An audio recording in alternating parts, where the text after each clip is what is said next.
كشف تقرير صحفي فرنسي اليوم السبت عن الموقف النهائي لناصر الخليفي رئيس نادي باريس سان جيرمان تجاه كيليان مبابي نجم الفريق بعد رفضه تجديد عقده، وينتهي عقد مبابي في حديقة الأمراء بنهاية الموسم المقبل، علما بأنه رفض تفعيل بند التمديد حتى صيف 2025.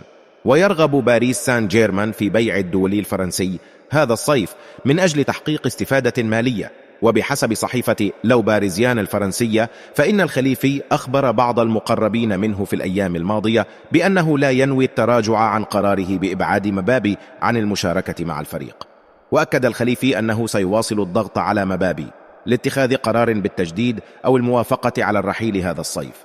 وأضافت الصحيفة أن ريال مدريد من المتوقع أن يقدم عرضا رسميا للتعاقد مع مبابي بعد 15 أغسطس آب الجاري، أي قبل نحو أسبوعين فقط من نهاية الميركاتو الصيفي، وذلك لإجبار سان جيرمان على قبوله وعدم المغالاة في المطالب المالية.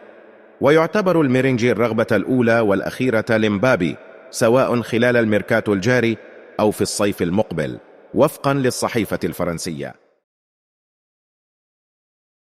تقرير صحفي إسباني اليوم السبت رغبة بعض المؤسسات السعودية في التعاون مع نادي برشلونة. وبحسب صحيفة موندو ديبورتيفو الإسبانية فإن المملكة العربية السعودية قد تكون حلا لبرشلونة عندما يتعلق الأمر بإيجاد السيولة التي يحتاجها النادي الآن في ظل معاناته من أزمة مالية طاحنة. وأوضحت الصحيفة توجد رغبة لدى بعض المؤسسات السعودية في استثمار جزء من أموالها بنادي برشلونة.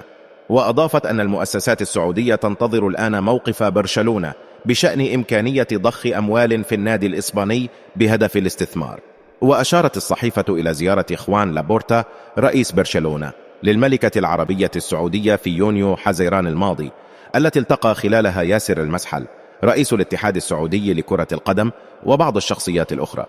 وأكدت أن السعودية لا تسعى فقط لإبرام صفقات عالمية للدوري المحلي، لكنها تستهدف أيضا الاستمرار في التوسع في جميع أنحاء العالم والقيام بأعمال تجارية خارج حدود البلاد.